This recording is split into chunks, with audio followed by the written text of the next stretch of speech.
You're listening to CBS Sports Radio. We are all sports 24 hours a day, 7 days a week.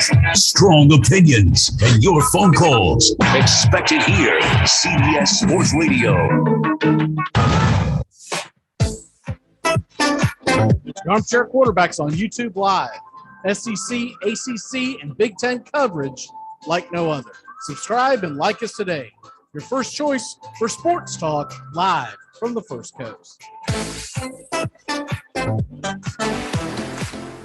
Hey, Jacksonville, winter is the perfect time to start planning for your healthy, pest-free spring lawn with True Green, America's #1 lawn care company. True Green's science-based approach and local expertise will help give your lawn the year-round care it needs to be thick and weed-free. Go to truegreen.com/radio to save 50% on your first service. Just call 866-946-5956 or go to truegreen.com/radio today and get a lawn to be proud of.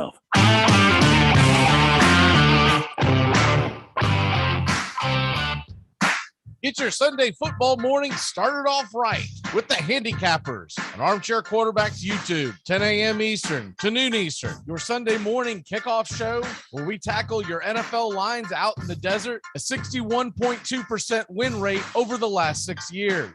Against the spread, over, under, money line, you name it. And we dive into the world of fantasy football year-long and your DFS payouts. Your only true Southern football kickoff show that talks the spreads in Vegas, your DFS and fantasy, in your year-long quest to win that fantasy football championship. Only on the Armchair Quarterbacks YouTube channel. It's the Handicappers on Armchair Quarterbacks YouTube, 10 a.m. Eastern to noon Eastern. Sundays, all NFL season long.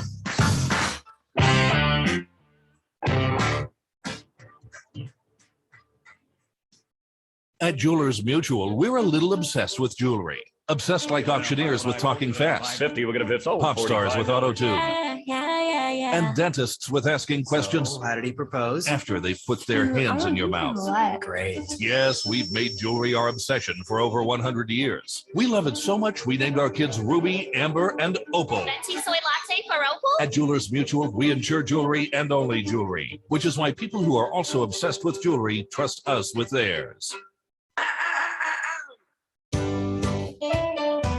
Saturday mornings, 8:30 Eastern. Dixie Football Nation is back and better than ever. We've got Tony Agolini, Matt Carr, Tone Zariola, Bobby and Angelo, along with Mac McGee this fall. Dixie Football Nation heads to the gridiron, talking ACC, SEC, the Big Ten, and all the big games throughout the college football land. That's Dixie Football Nation, 8:30 Eastern, 7:30 Central, Saturday mornings on the Armchair Quarterback Show's YouTube channel, going live, or catch the instant replay.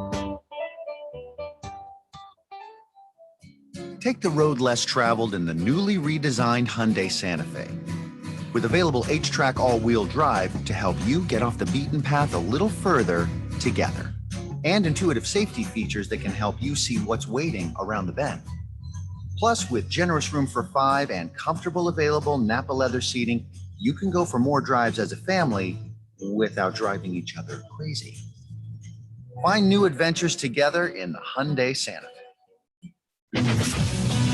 I'm Amy Lawrence, and I'm up late, always, after hours, hanging out with you on CBS Sports Radio. Check it out, 2 a.m. Eastern, 11 p.m. Pacific. Get caught up with the big stories from around the world in sports in just a few minutes. Take me out to the ball game today, weekdays. Armchair Quarterbacks on YouTube. Baseball, football, basketball, whatever's trending in the world of sports, it's on Take Me Out to the Ball Game today in just a few minutes. It drops weekdays, 9:30 a.m. Eastern, as Wake Up Y'all is ending. Take Me Out to the Ball Game today on the Armchair Quarterbacks YouTube channel. Take me out to the ball game. The Armchair Quarterbacks on YouTube Live, covering the AFC South and NFC South along with the rest of the NFL. Subscribe and like us today. Your first choice for sports talk live from the First Coast.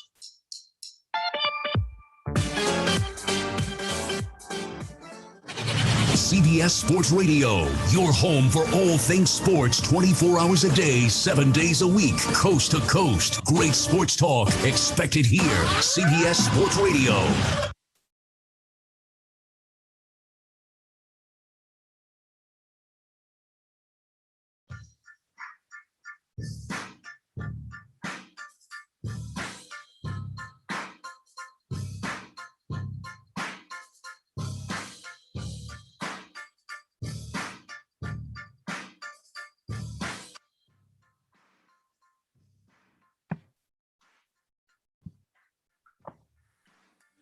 Good morning. Welcome to the Handicappers. I'm Mac McGee alongside Mr. Stephen Troche. Stephen Troche, how the hell are you this morning, sir? Doing fantastic as always. It's another Saturday, another day to win some money. Yeah, I've actually been doing really well on the spreads. We can get into that later, but over 400% since late May, early June. Nice. That might be because the Braves have been on a winning streak. It might have something to do with it, but anyways, I'll take it regardless. We are going to be diving into a fantasy football draft very, very soon. I got to sit here and try to figure this out real quick. So we're going to go ahead and do the advanced, all right, here we go. All right. So, well, let me pull it up.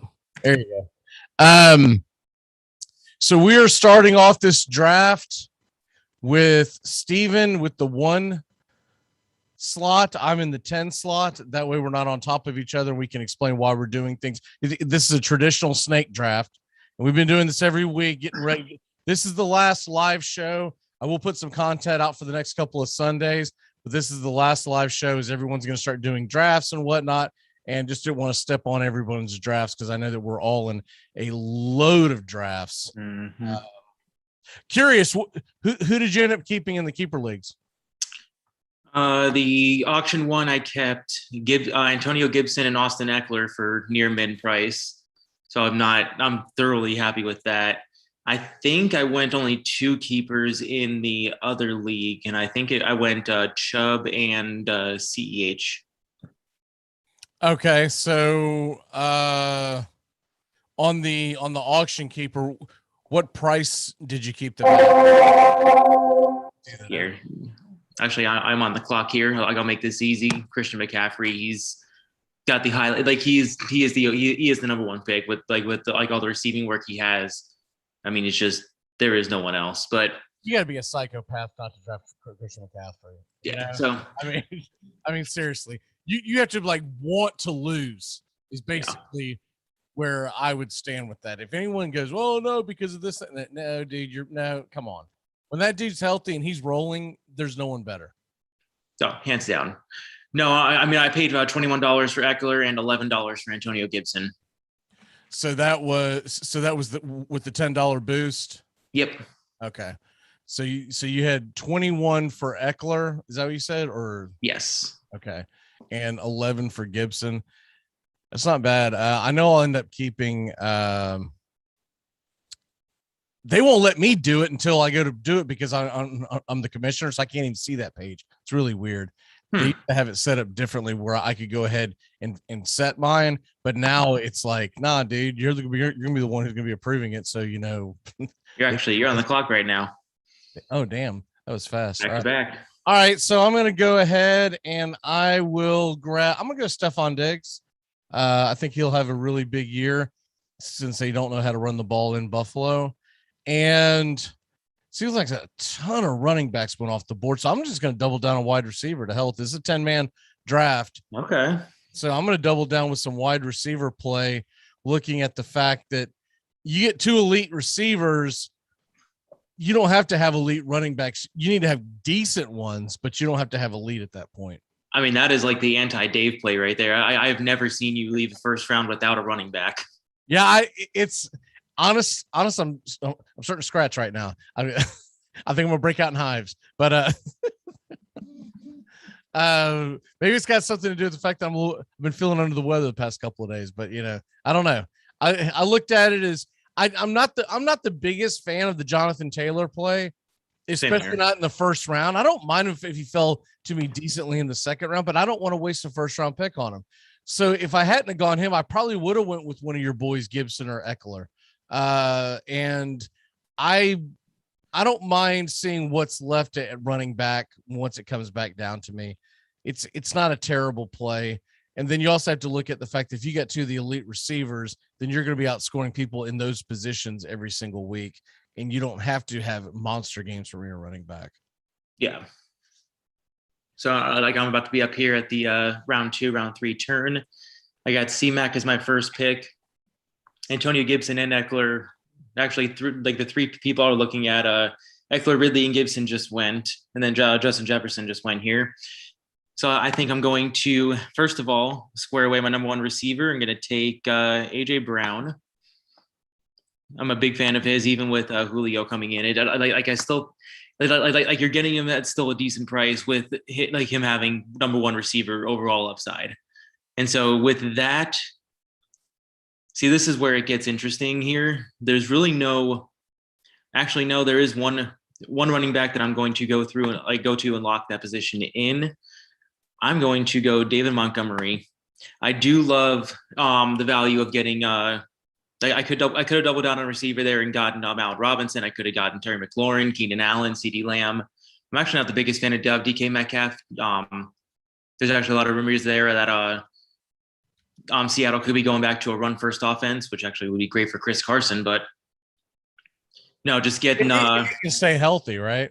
I mean, he's one of those. He's almost like Joe Mixon. Like when he's on the field, he's one of the top running backs in the league. He's a consistent top 10 fantasy back. It's just how often can he stay on the field? Right. Like when you see him in real time, you're like, man, I love this guy. I love this guy. Mm-hmm. But if you had any shares of him last year, you know how excruciating it is, or actually for the past couple of years, how excruciating it is to have him and know that realistically he's going to have some kind of a ding that you're only going to be able to use him about half the year. If you use him more than that, you're taking a big risk because he's like questionable at kickoff, and they play on the West Coast, which is always a pain in the ass because you don't know who to start until the very end. Okay, so I'm going to go here. I'm going to take your boy. I'm going to take J.K. Dobbins as a running back. I've got to have a running back at this point. And, I wouldn't say he's my boy this year. Well, in past years. And I'm looking at the best running backs available. Don't like this guy. I'm not a big fan of Sanders. But I think I'll just play it safe and go Darrell Henderson. I'll take Darrell Henderson as my running back. That way I've got my running backs and my receivers set. And we go back to all players here so everyone can see. So you'll be coming up here in a second. What we can see here is you've got A.J. Brown, you've got McCaffrey and Montgomery. So you got your running back set. It's going to come back down to you. Now, I think everyone will notice that neither one of us has gone tight end yet. Let's see what tight ends are available. There's been a run on them, right? Because the elites are gone and the rest, you're kind of, this guy right here, Kyle Pitts, he could have himself a year, but that's a lot banging on a rookie. Yeah. Mark Andrews, we know he's solid. Hawkinson, you got to figure that he's going to have some decent numbers, but the elites are gone. So are you more likely to go back into the well for your flex in depth, or do you try to get your starting lineup and then worry about depth? Oh no, I mean I'm not touching tight ends here. I'm not touching. I may not even touch quarterback here. I think I'm just going to go receiver. Quarterback. I got my 2 running backs squared away. There's no receivers really in this group that I'm super in love with. And just the upside for receivers is much higher. Gotcha. So quarterbacks, if you did decide to go to quarterbacks, the only quarterback's gone off the board is Mahomes, which is actually strange because normally in these mock drafts you see them fly off the boards. But I'm with you. The receiver depth is pretty darn good still. You still got Cooper, Moore, Lockett, Julio. I got a big question mark on Julio. I just don't know. I don't know. I think that guy could be nothing but a decoy. And I'm actually not. Brandon, out of these options, I think the only one I'm truly feeling good about, someone you're not a big fan of, but I'm really. I think DJ Moore is the play here. There's just no one. I like him more. I like him more this year than I liked him in other years. all puns intended. But what I'm curious about, because everyone is in love with Brandon Ayuk. Like everything I watch, even the ESPN draft, they're all in love with Brandon Ayuk. And I get it. He had some good games. He still only had 748 yards receiving last year. And I get that he had the injury and whatnot, but are you willing to bank on Brandon Ayuk when it's still Garoppolo as the quarterback? No, and it's just there's so many factors here. Like we have a healthy George Kittle, we have a Trey Sermon in the running game now for when Mostert just like eventually gets hurt. We have Deebo Samuel back. We have Deebo Samuel is back. Deebo Samuel and not Hawkinson, Kittle, like you just said, like they were non-factors. So who did you end up going with? Because we were talking. I ended up going Lamar Jackson there. I was not really liking any of the running back and receiver options, and I'm really feeling a bounce back year for Lamar. Lamar Jackson and DJ Moore. Okay, gotcha. So now I got to look at my team, and I've got wide receiver, running back. And now when I'm in this situation, I'm really looking at who's the best player available, so to speak. I don't know if the quarterbacks are still there's probably been a run, I would think about it. Yeah, there's been a little bit of a run. There's still some elite. I've got some big question marks on Dak Prescott. The fact that he hasn't taken the field, is not expected to take the field during preseason, worries me a little bit, because I get sick and tired of getting these guys that are, they'll be back right around the time the season kicks off, and then you end up like not having a decent. You end up not being able to use one of your top picks until like week 5 or 6. And that can decimate your team. I mean, look, before that, I would go with a Kyler Murray. I would even take a bet that a Russell Wilson or a Justin Herbert is going to fly. I mean, so I think I'm going to stay away from that. Where are we at with tight ends? Still got Pitts, still got Andrews. I'll take the flyer on the rookie. Just because of his upside, with the knowing that I probably need to get depth at that tight end position, because a rookie in the NFL, that dude's going to play 17 games. I don't know. And so that now I'm looking at depth, and I'll go ahead and take the flyer on ETN. It's a homer pick being here in Jacksonville, but I do think they're going to find ways to put the ball in his hand. I'm much bigger on ETN in a full PPR league than I am in a half point or standard league. Agreed. Because I don't know about you, but everyone is making this out like ETN is going to be the bell cow, and I still think it's going to be James Robinson. 100%. James Robinson's going to get so much work this year, it's not even going to be funny. And even still, as the bell cow, he may only get 15 carries a game, but that'll way outweigh ETN's 5 carries a game at the most. ETN's going to be set up in the slot and trying to come off the all the different jet sweeps and everything that Urban Meyer likes. Okay. Put this into perspective. Say like you're drafting James Robinson 7th, 8th round, and he's going to give you 15 carries between 75 and 95 yards, and maybe a touchdown. Would you be happy with that? Yeah, exactly. It's the same argument that I have when I see some of these guys that are going pretty low in the draft. Like we'll just say, for instance, Chase Edmonds, right? And people will scoff at him, but they'll go flying out the gate to go and get a Najee Harris, who's a rookie with a terrible offensive line. And at the end of the season, you might be looking at the same production. Chase Edmonds to me is the guy. I think James Conner is the backup for sure. Now they'll probably try him out at the goal line, but we saw James Conner get stuffed quite a bit at the goal line, mainly because of that terrible Pittsburgh offensive line that they really haven't done anything about. All right, and so here I'm up again with my back-to-back. I'm going to go 2 guys I'm fairly high on here. First one, Deontay Johnson for Pittsburgh. He's just looking, especially with the Chase Claypool injury now. I think he's going to get a lot of work, especially in PPR leagues, be a real value. Running back here, there are 2 out there that I really love. Neither are the one of your favorites, Mike Davis, Damian Harris, and Trey Sermon. I could go with either here. I'm going to go with Damian Harris just because I think he has he's more as a more secure role early on. But Trey Sermon, if he's able to win that job, and or if Jeff Wilson and Mostert get hurt again, I think Sermon could run away with that, and he could be a real player for a top 20 back, maybe even top 10, depending on. He could, but I do agree with you that Harris is the safer play. No matter who Belichick makes the starting quarterback in New England, he's not chucking the ball all around. He's just not. No. Because we all have seen the decline of Cam Newton.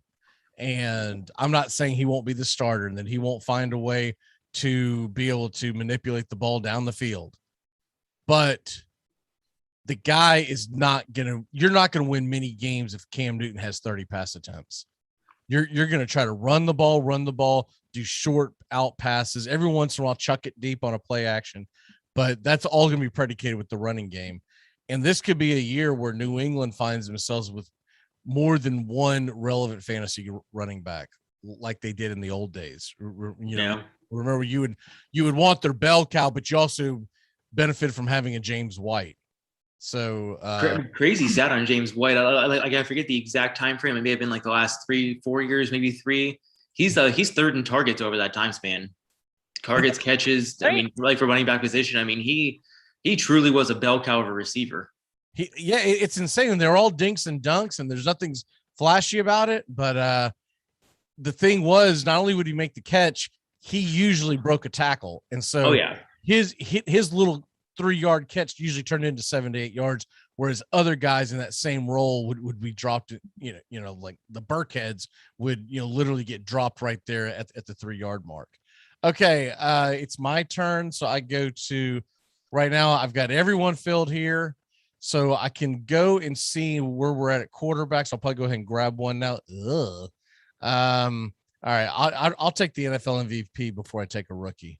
Or a half a rookie in Jalen Hurts. So I'll go ahead and take him, and we'll go and see where the best flex available is right now. Really like Jamar Chase and the upside there, but I'm gonna go. But I really want running back depth. I'm torn between Edmonds and Williams, but I think I'm going to go with Williams just because I do believe that Williams is going to be the guy in the Denver backfield before it's all said and done. Could have handcuffed Etienne with Robinson there. I could have, but we're not playing a real league. If this is a real league, I'm definitely going to try to handcuff him. All right, so I'm coming up in 7 picks. I have, let's see, 1, 2. I got 3 receivers, 3 running backs, and Lamar Jackson as my quarterback. I'm probably, let's see, are there any good tight end? Well, okay. We are currently at the 74th pick. I'm picking around 80. So tight ends in this range, we have Robert Tonyan and Logan Thomas. I am much more comfortable dropping back to like the Gesicki, Irv Smith, maybe even like Adam Troutman range. I think Gesicki has a good year. I've seen some people talk about, what was it? Barry was bashing him, saying that all of his production came in 3 games. Whatever, man. A lot of that had to do with the fact that offense was in disarray all year. Now you know that it's going to be Tua. And most young quarterbacks like a safety valve like Gesicki. Yep. No, I mean, I love him, and especially I like Irv Smith as well with Kyle Rudolph gone. He should definitely get some increased opportunity there, especially in the red zone. So now that I'm gonna stay away from tight end here, brings me into the Ronald Jones, David Johnson, Melvin Gordon, Kenny Golladay range. One name that's actually sticking out here to me is Cortland Sutton. If he can stay healthy, it's looking like Drew Lock's going to win the job. That is going to be a pass-first offense with Lock throwing the ball all over the place and down the field. We saw what Sutton could do when he was healthy before he tore his ACL last year. I love the upside. And he's trending towards being possibly even be able to play this weekend, but it looks like that he will be ready for game 1. Yeah, I don't know. I mean, like that's a lock button for me in the the 7th. Was it 7th or 8th round now? Or no, we're in the 9th round. That was last pick of the 8th round. Mm-hmm. So I'm gonna actually go.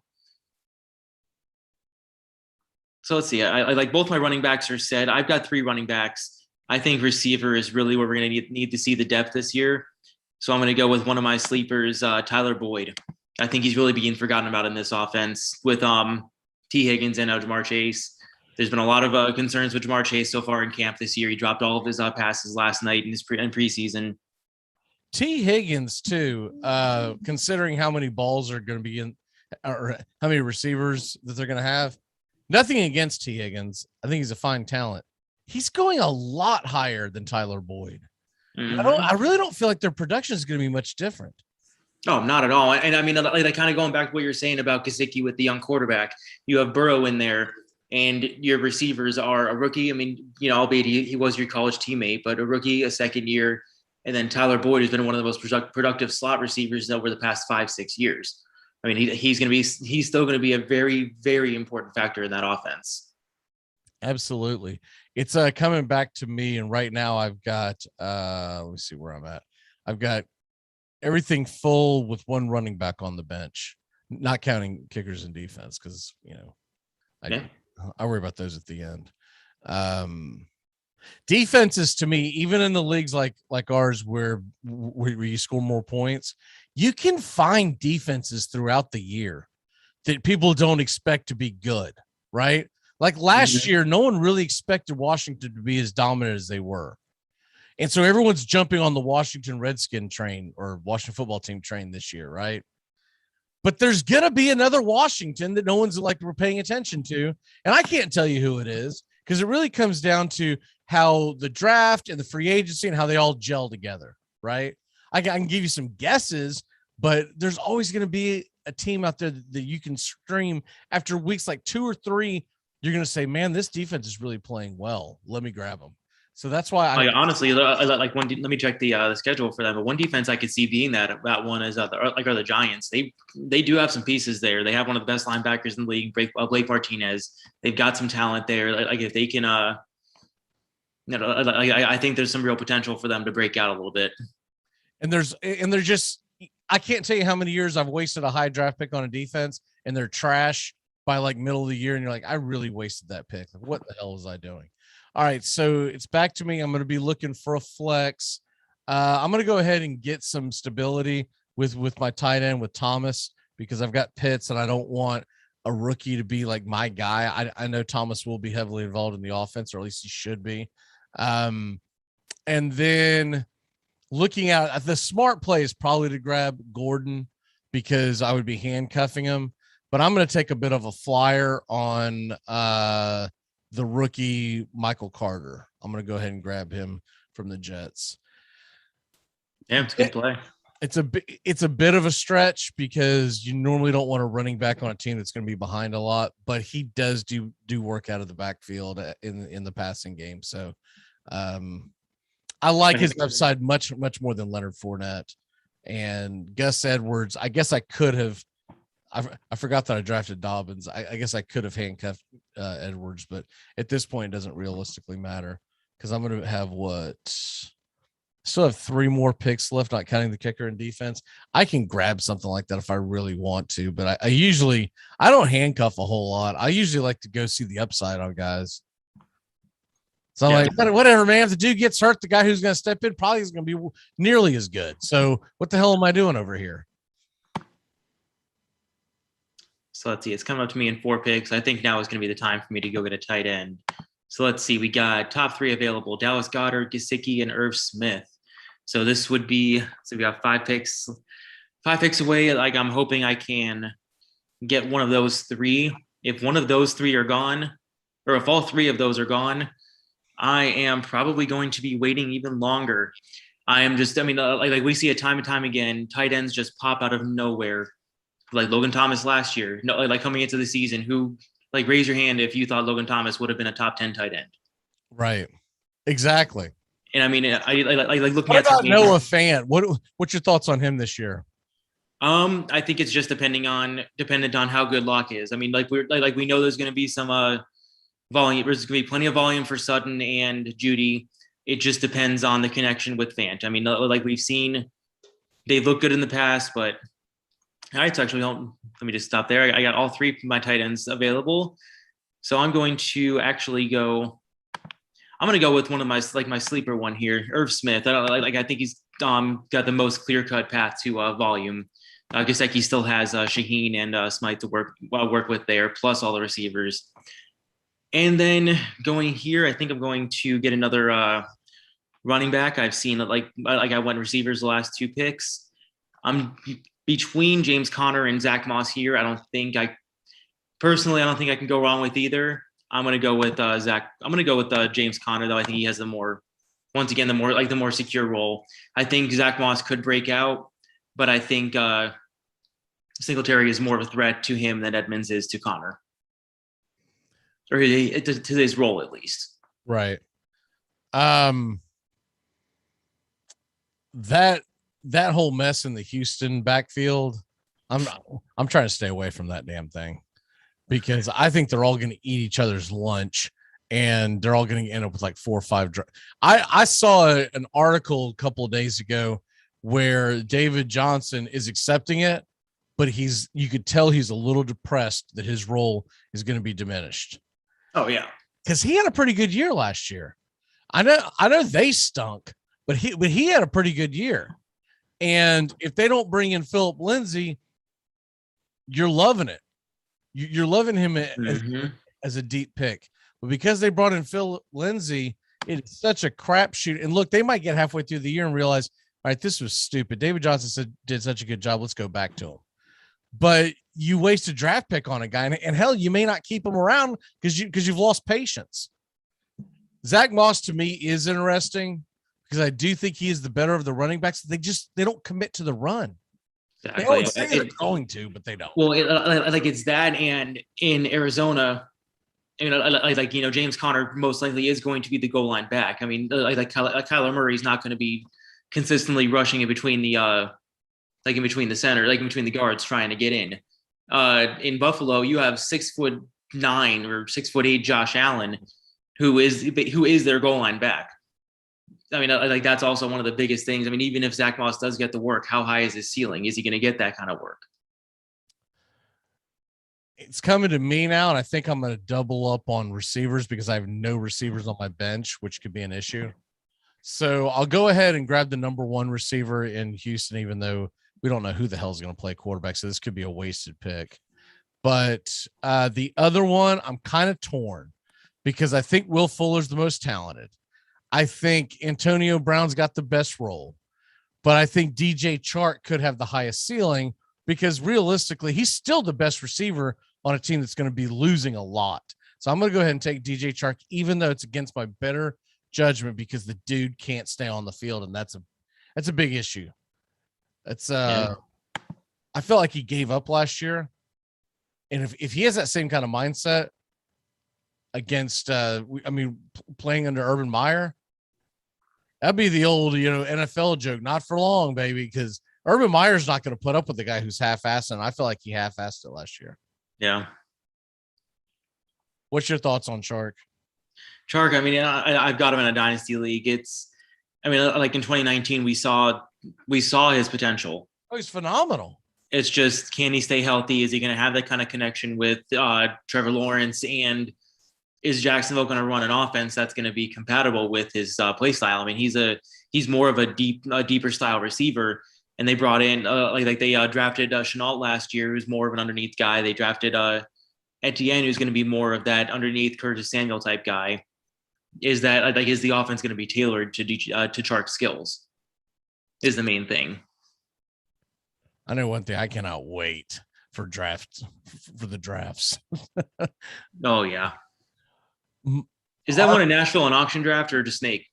It's just a snake, mainly because I didn't know everyone's background on how many of them had done it. And if we did an auction, in-person auction, we might be there for 12 hours, Yeah. So that was because I don't remember, but I would have from what I can gather and remember. I think we used to do around 10 to 12 team leagues, and there was just a regular snake. I felt like that thing always took like 4 hours. Now we only have an 8-man league, because it's a destination location. So it's kind of hard to get everyone to be in the same room, but I'm thinking that thing's going to be around 3 hours. Right. So I did buy an egg timer in case someone starts getting slow. I've got a little 5-minute egg timer that we can put down there. So when the sand runs out, you're like, come on, dude, it's been 5 minutes, make a damn pick, but other than that, we're not realistically on a time frame. I just didn't want to drag. We're 20 minutes in between picks. Yeah. All right. So I got my last two picks before I need kicker and defense. I went Devontae Smith with my first one. I think he's got a real. He's going to basically be the number one receiver out of the gate. I think he's got a real high upside there, and I'm really not liking any of the running backs there. So I'm going to double down on another guy who I think has number one potential, Michael Pittman. I think he's going basically, and he's basically free in all of your leagues. And he could very well be a wide receiver 3 at the minimum. He's a guy that I'm going to have on a lot of my teams this year. Yeah, I'm a little surprised that he's down as far as he is because he had some big games last year, and I get it. There's a lot of question marks about who's going to be playing quarterback in Indy, and you don't know who his favorite receiver is going to be. But I feel like he's the best receiver in Indy, right? Regardless. Oh, yeah. Who the quarterback is, that's the most talented receiver in Indianapolis. So I'm definitely with you on there. Looking at my team that's coming up here in a second, we've got Aaron Rodgers, Diggs and Hill, Dobbins and Henderson. Decent running back crew with my flexes also as a running back. And it's one of the reasons why I went heavy running back on my bench, because I'm not 1,000% sold on my 3 running backs. Any 3 of these guys could get lifted. So I wanted to make sure I had some insurance. Yeah. It's coming back to me. So we're going to round 13. This is a 15 round draft. So I've got 1 pick to make before I have to make my defensive selection. So I've got to look at the best flex available at this point. And the quarterback position, let's see what we got here. I only have Aaron Rodgers. I might go with a backup quarterback here. And looking at who's available, I want a little safer pick than I normally do. So I'm going to go with Fitzmagic. Take him as a backup to Aaron Rodgers. Baker. What's that? I thought you were going to go Baker there. I'm not the biggest Baker fan. And then I probably still need to see what the best running back available is, but there really is nothing. There's nothing but trash there. Oh, shoot. What am I talking about? I got to get a defense. I'll go Denver. They got Von Miller back. He's one of my favorite players. So I'm interested to see what they do. I'm not buying this whole get Buffalo defense. Buffalo is ranked ridiculously high, and I don't buy any of it. I mean, they were a top 10 defense last year, and they added some talent on the edge. I mean, like Rousseau has looked good so far in the preseason, so I don't hate it. I mean, they've still, don't forget, they still have at least 2 games against the Jets. I just can't forget what I saw the last time they were on the field, which was a sieve. No, or an absolute sieve. But I guess I think more of the leagues where points allowed is a big thing, you know. Yeah. Like the dummy leagues where you're literally just looking for sacks and whatnot. I can understand it. All right, 3 picks away from me. I think I'm just like, this is one of those times I always like to go with a defense that has a good matchup in week 1. Because I mean, I like the whole season. It doesn't matter if you just. I like to get it like off my seat, like the season on a good start, get a win week 1, and worry about the first few weeks. And like you said earlier, it is always easy to find some defenses on waivers throughout the season.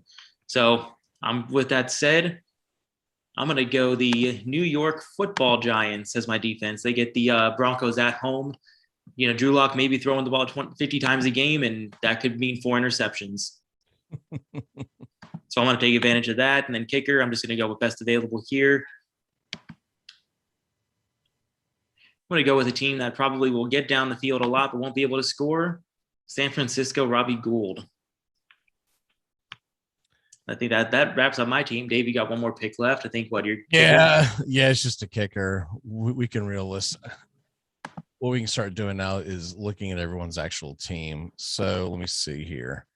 All right. So we go to standings. Well, I guess I have to wait till that thing's actually done to do it. Kicker. I I know I'm going to change it 16 times throughout the season. So I don't like the fact this guy's hurt. So I damn sure ain't drafting him. So my next pick would be, okay, Blankenship. He's in a dome and he's a pretty good kicker. And I really like the goggles. So I'll probably go with him if he's gone. Then my next pick would probably be Dustin Hopkins, just because he went to Florida State. I was going to say Badgerly because he went to Miami. It's the only reason why the kicker, and there's a lot of Florida State kickers in the league normally. The kicker, I normally just do some kind of homer pick like that. So I probably will go Dustin Hopkins, as they called him, Golden Shoe. I don't know if he still wears golden shoes in the NFL or not. It would work because he's on a team that does have gold as their color. So I'll go ahead and take Dustin Hopkins. That's probably an offense that will move the ball down the field. We'll probably struggle in the red zone.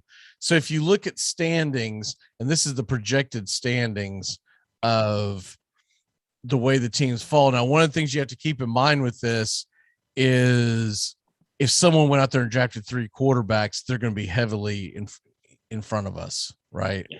So that you can kind of go by this, but not realistically. As far as draft results, oh, never mind. Right, no draft results. That's every single round. It is interesting though, if you do go draft results, that just looking at okay, I have to go the other way. If you look at the draft results and just looking at the first 2 rounds, the way they went. All right. So you had McCaffrey and then Cook, Henry. There's not a receiver drafted until Adams at number 9. And when the first 8 guys off the board are running backs, you damn right I'm going to go get the best receivers available. Mm-hmm. And I find it a little odd that this guy then goes around and grabs a tight end. I still think that's too high to grab Kelsey, but in a redraft, yes. Yeah, I mean, I get it. Did you watch any of the ESPN fantasy draft? Did not. Kelsey went number 6 overall. I gave grades out. I was not kind to that team. I believe that was Field Gates.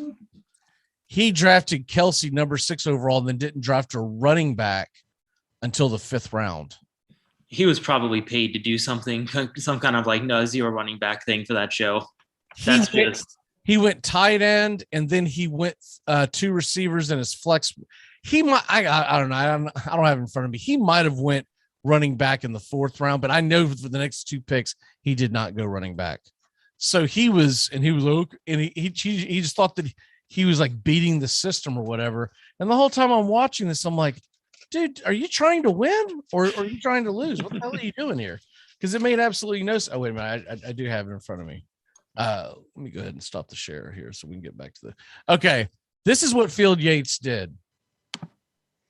He went Kelsey, Diggs, Lamb. And then it came back to him and he went Montgomery. And then his second running back is Jacobs. It could be a lot worse. It could be, but you'd have to try. It could be much worse. That's Ayuk is his flex. Aaron Rodgers is quarterback. That's terrible.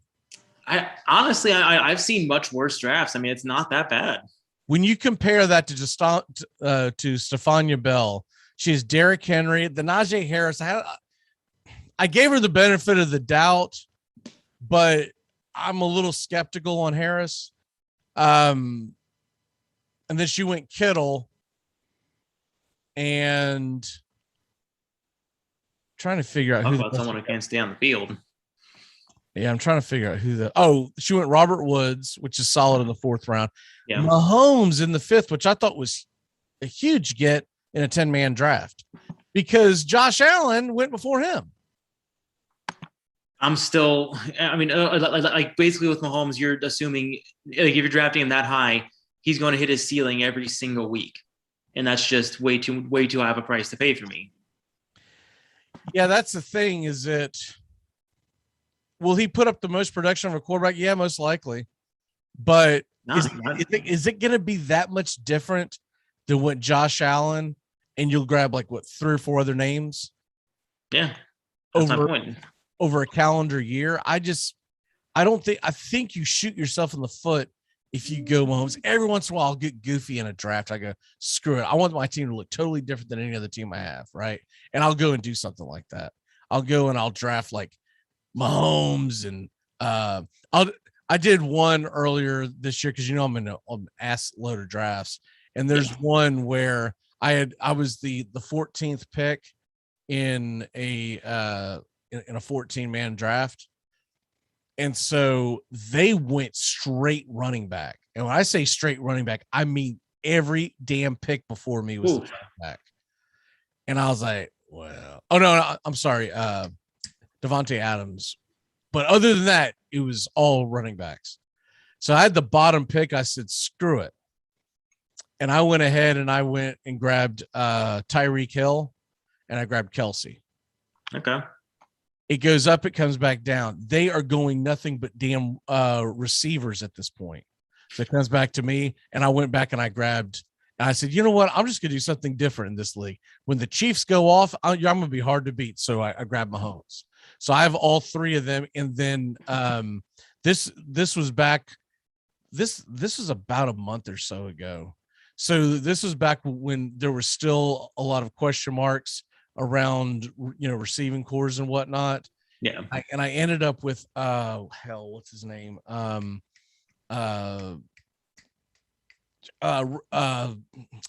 Just got traded over to the Titans. Jones. Julio. Because they were gone, like everything was gone. Mm-hmm. But anyways, long story short, I looked at my team at the end. It didn't look that bad. Now my running back is sketchy as hell. Like I had to go out there and like, I took some James Robinsons out there. I've got a lot of running backs, and I'm like, I handcuffing junk is what I ended up having to do. But in a 14-man draft, that's going to happen.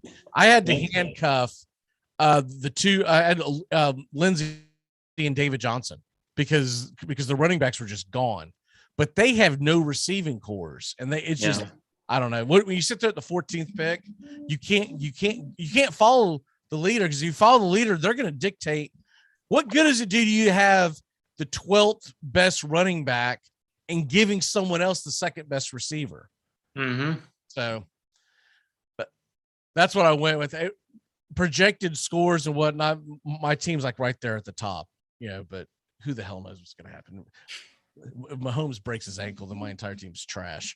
I'm trying to make a trade to get some kind of a running back, because I do have some decent receivers. But let's go ahead and dive into fantasy football. Fantasy baseball. We got DFS going on today, and playoffs are essentially starting for most things. I try to set up our leagues where the playoffs are beginning, the playoffs are beginning as the NFL regular season begins, so that you can get. I don't like playing late into September. You're trying to juggle baseball leagues and 17 and fantasy football leagues. It's too much. So we've got 3 leagues that I noticed. It wasn't intentional. One of the leagues has 1 regular season week left, and then the other 2 have 2 regular season weeks left. Yep. Oh, that wasn't intentional. They were supposed to all start at the same time, but that's what happens when you're drinking whiskey and setting up leagues. So, like since we're talking about full season, like there's a couple waiver wire pickups I wanted to get out there first. Tyler Naquin is on a 10 game hitting streak right now. Jesse Winker went on the IL. He's come in and he's been killing it. He's got 3 home runs over that span. He's only rostered in 38% of leagues, so well available if you need some kind of hitting backup. Also, one pitcher out there is one we talked about on the show before, Touki Toussaint, still available in about 60% of leagues. He has improved his control and actually looked halfway decent so far. He does pitch tomorrow, Baltimore, so that is a great matchup if you need one more win to get you closer to the playoffs. He does have a little bit of a rough stretch coming up. But what I'm really interested in is for weeks 21 to 23. So that would be in the league, like the leagues we're talking about, the last week of the regular season, and then the semifinal and the final. And in those weeks, he gets the Nats at home, and then next week he gets the Rockies at home, And then the next week, get the 2 start, which starts at the Diamondbacks. And I mean, it goes into San Diego, but those 3 starts alone in such a pivotal time of the year, get him on your roster just at the very least, so someone else doesn't have him. The only thing that concerns me with that, and I agree with everything you just said, Ian Anderson is set to come off the IL very soon. He may not make another start in the minors. He went 4 2/3 the other day, looked really well.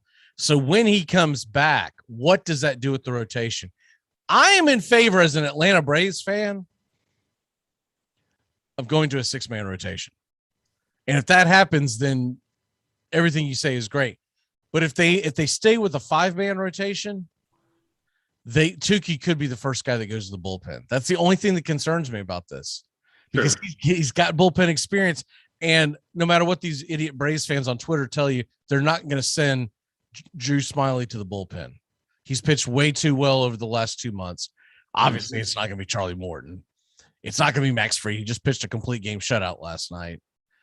Tukey Toussaint is the guy that you're like, okay, you've had some good starts. You've had a couple of rough, but what problem with him? He usually has a hard time getting out of the 4th, 5th inning when he does struggle. And so that's my only concern with him. I think it would be a great move to just let 6-man rotation go. Dump the hell out of Josh Tomlin, because that guy's just a batting practice pitcher at this point. And you could keep your starting rotation fresh until maybe you need it in the last few weeks of the season where you want to make sure your best guys who are pitching the best, play, right? But that's my only big concern with him, is that Ian Anderson. Now, look, if someone gets hurt, then all bets are off. But as of right now, it looks like he's going to be back. I think they're going to bring Ian Anderson. They ain't said nothing, but it's very likely he could pitch Sunday. I don't think they'll do that. I think Ian Anderson will come back either Monday or Tuesday. They're at home against the New York Yankees. And for whatever reason, Ian Anderson has pitched phenomenal against the Yankees the past 2 years. It doesn't make any sense, but he pitches phenomenally against them. Yeah, I mean, it just happens like that sometimes. And you can't even explain it. Enoa's back. He pitches Monday. I think they would either push Enoa back a game, or they would just have Ian Anderson pitch Tuesday, because there's really no reason for him to go pitch back in the minors. Yeah. What else you got for us today? All right. So for some DFS talk, pitching today, I'm going to be covering the 1:00 slate. We got 9 games there, only 5 games later. Not too much of a fan of those slates. So for pitching here up top, we have Max Scherzer and Garrett Cole at 10-9 and 10-6 respectively, both in great matchups. Scherzer at home against the Mets and Cole at home against the Twins. I don't think you can go wrong with either. I lean Scherzer there just because of the familiarity against the Mets, and just the Mets have been pretty bad in general. Over the last 3 weeks, they have a WRC plus of 74, striking out 23% of the time, and only walking 6% of the time against right-handed pitching. I think Scherzer's in a great matchup today. Really not liking the mid-range of pitching. One of the only ones I'm liking is Eric Lauer for the Brewers. He's got a 27% strikeout rate over the past month. Nats really haven't been striking out that much, but they really haven't done much of else at all since trade deadline. 25.8% hard contact rate, which is second lowest over this month. Then they're in the bottom half of almost every other offensive category. Brewers bullpen has thrown 260 pitches over the last 3 days, so I think they could really use Lauer to eat some innings here. And I believe he's at in the low 8,000s. Another guy I like here is Jake Odorizzi. Gets a home matchup against Seattle. So he's only 7K. And Seattle, the lineup in general, really hasn't had too much success against him. 63 at bats, so they're only batting 206 against him with a 509 slugging, 788 OPS. At 7,000, you're not looking for too much, but it's going to free up some bats for you. And then another matchup I like on the lower end, real low end, is Chris Bubik. Cubs have the highest strikeout percentage over left-handed pitching since the beginning of the month, and they're kind of just been a league average at best offense overall. Bubik does not strike out much, but with how bad this Cubs offense has been lately, I mean, I'm taking that risk every single day of the week. So I'm like, you only need 10 points to really hit value. And that could just be 3 innings and maybe 3 strikeouts and you can even give up a run there. That's where I'm looking at my pitching today. Hitting, the main stacks I'm looking at today are the Royals, the Brewers, the Dodgers, and the Rays.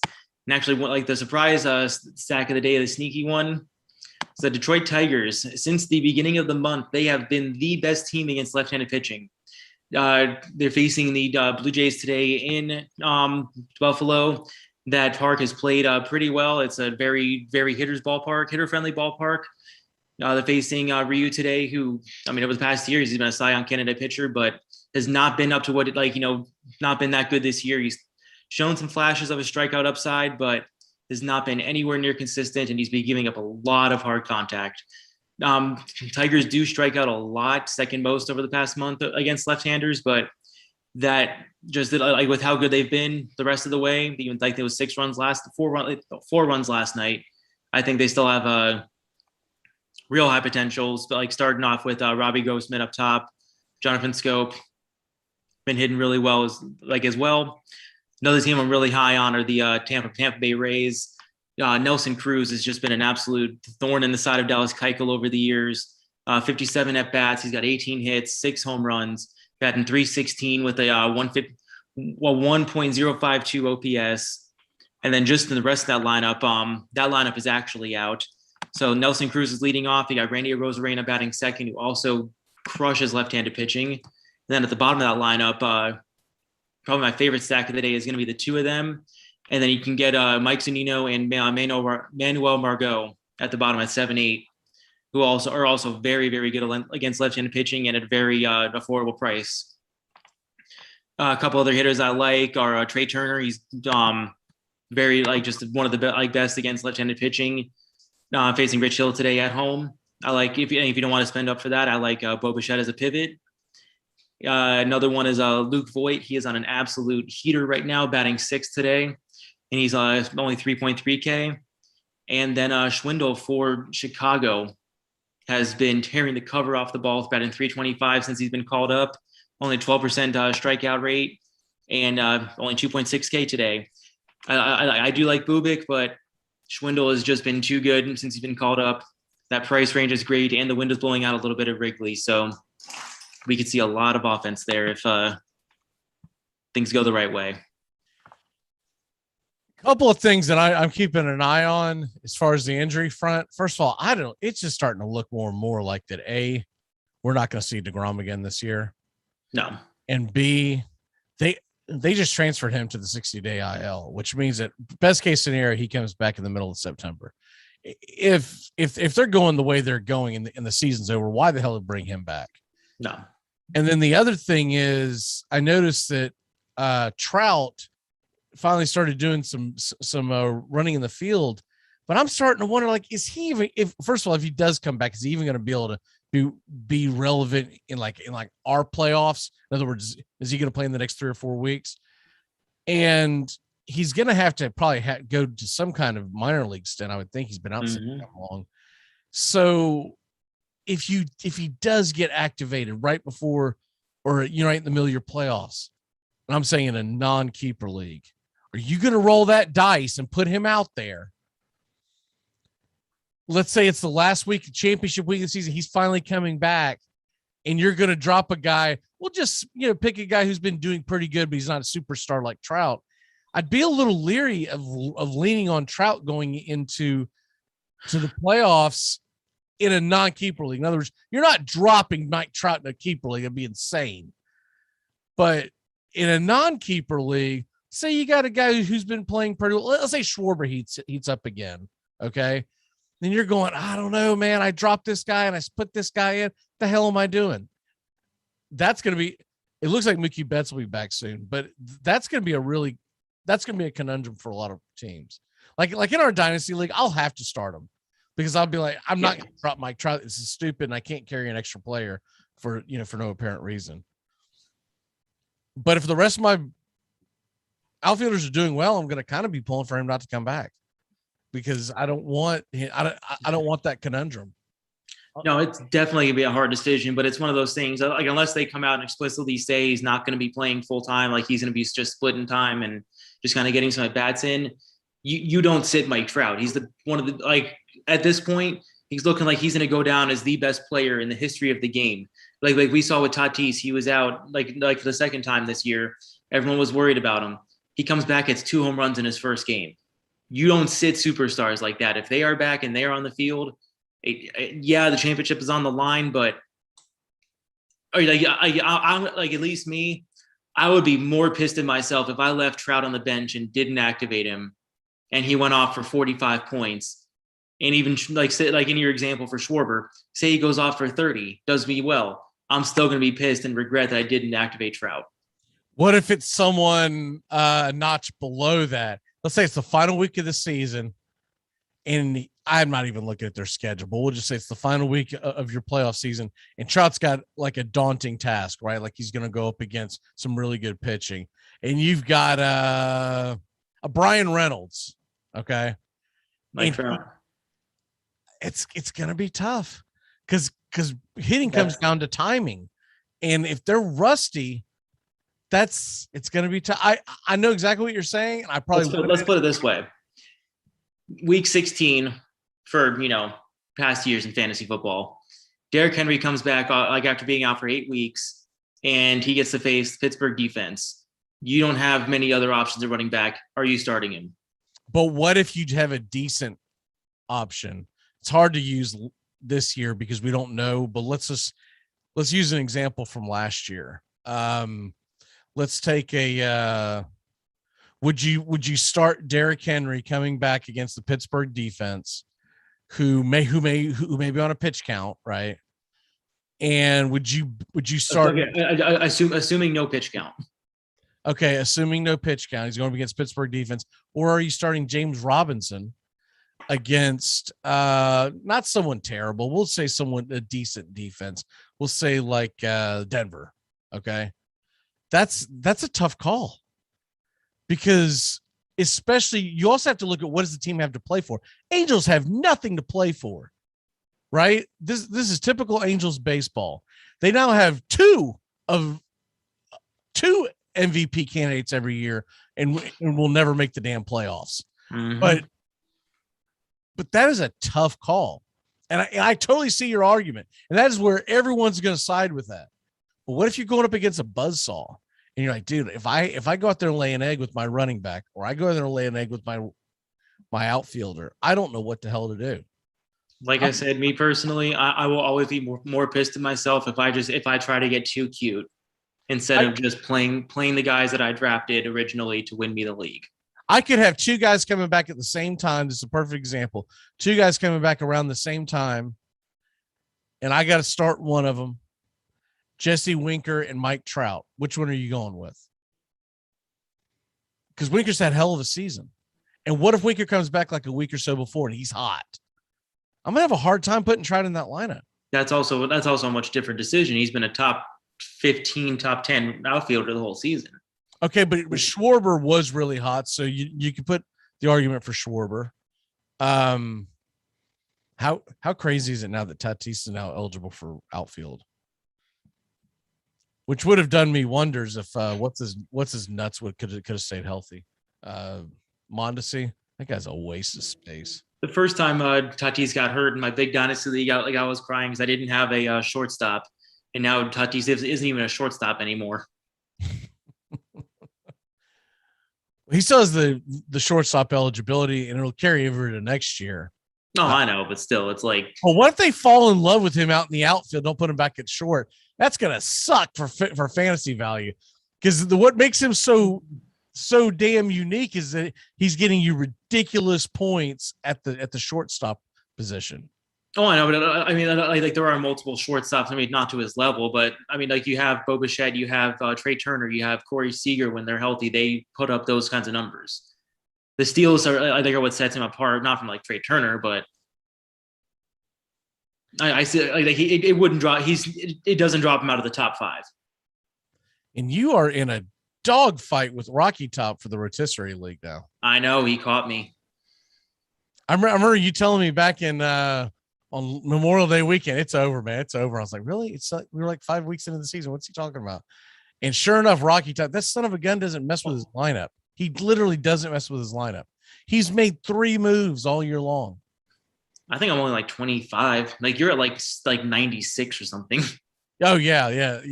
Because I'm always fiddling. I'll get pissed and go because my team was so bad offensively at the beginning of the year. I had to do something. If not, I would still be sitting down there at the bottom with Chop and Trash Pandas and all of them.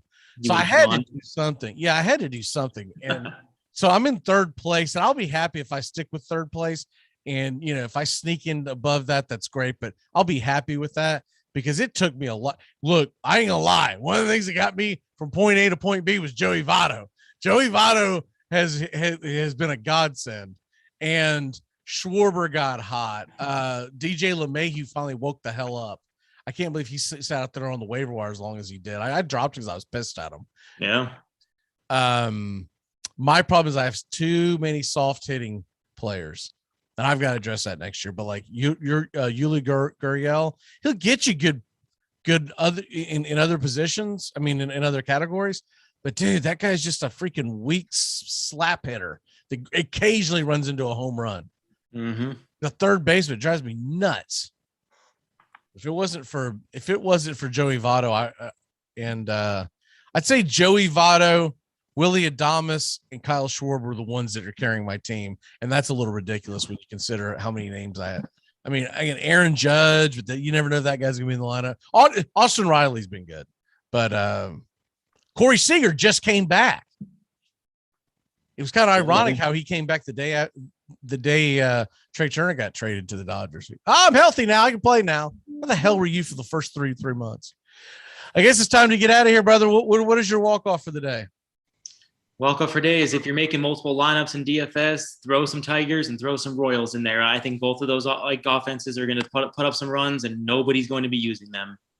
I definitely like that Tigers play. I think across the board that'll be a high-scoring game because they've got the Tigers are sending Peralta to the mound, right? Willie Peralta.